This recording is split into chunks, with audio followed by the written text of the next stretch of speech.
I was speaking with my friend the other day, and like usual, we ended up discussing our favorite movies which we had recently seen. We ended up getting to a movie which she told me she didn't enjoy, and that was in part because the visual effects at the beginning of the movie took her out so much that it destroyed the rest of her experience. With the visual effects, that breaks or disrupts the suspension of disbelief, where you go into a movie with an expectation, and a movie that is very heavily reliant on the visual kind of aspects like Doctor Strange and Marvel movies, for example. Now, this is a criticism I hear time and time again, that the poor execution of VFX in a movie is what makes a movie bad. But I'm here to tell you that 99% of the time, that observation is dead wrong. In fact, not only is it wrong, but the real criminal in this case is standing in plain sight, rubbing their hands together and laughing maniacally, and that's bad story. Now don't get me wrong, I love good VFX. I've been geeking out about them since I saw the original Empire Strikes Back in cinemas. Those AT-ATs were incredible, and my child brain couldn't believe what he was seeing on screen. Fast forward a few decades and we get to Rise of Skywalker, which has arguably better visual effects, leagues better than Empire.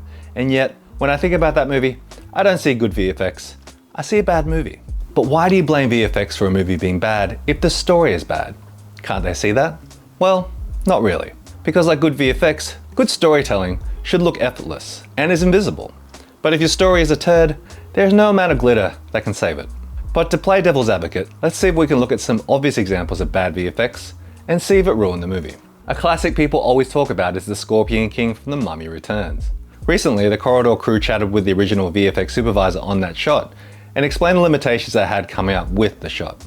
He said in an ideal situation, they would have had The Rock come in, capture his face from multiple angles and expressions, but due to scheduling conflicts from The Rock, they were left holding the bag and ultimately just had to come up with an approximate of The Rock's face using photos they had lying around.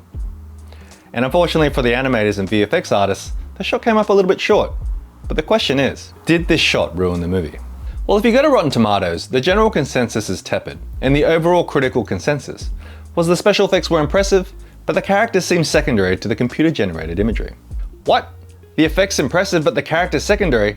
That's interesting.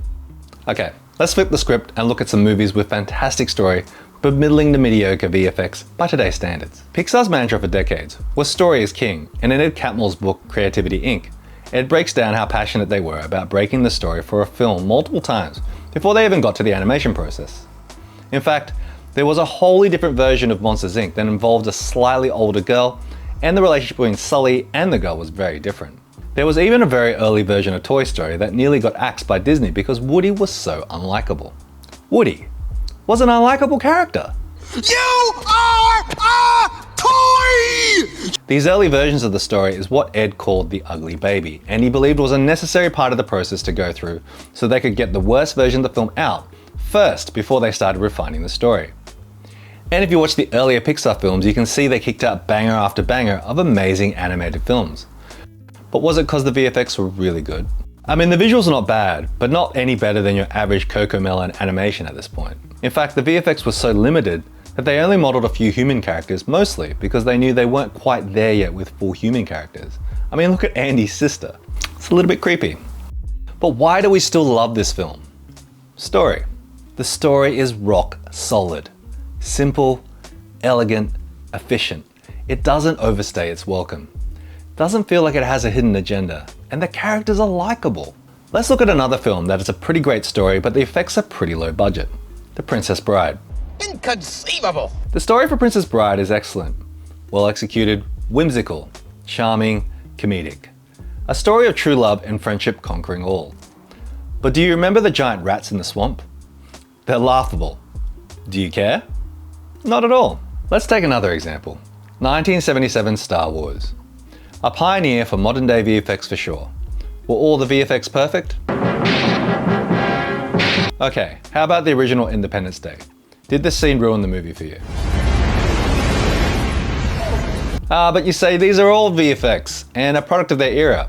New VFX are all CG and soulless and void of all meaning. I mean, this is true if you watch movies like The Polar Express or Beowulf. But to be fair, the story for these movies are pretty meh, and the Uncanny Valley wasn't helping its cause. However, if you're watching a movie and the CG feels soulless, I'd wager it's because the movie is soulless.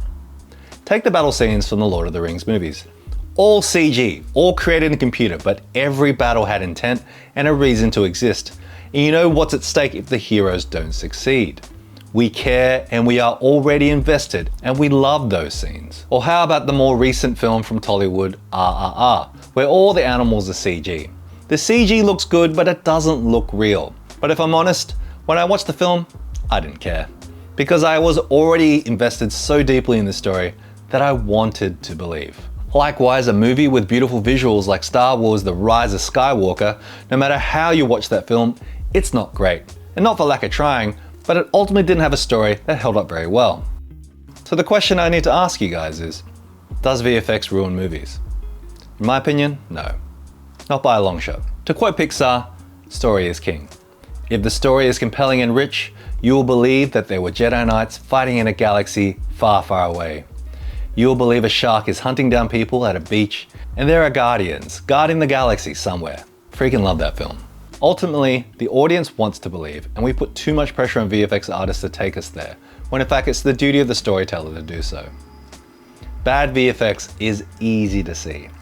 You can point it out because it's right there, on the screen for you to ridicule and mock, but bad storytelling is harder to notice.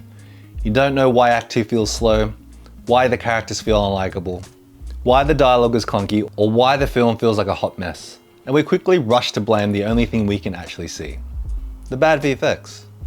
But it's not the VFX, guys. It's the story.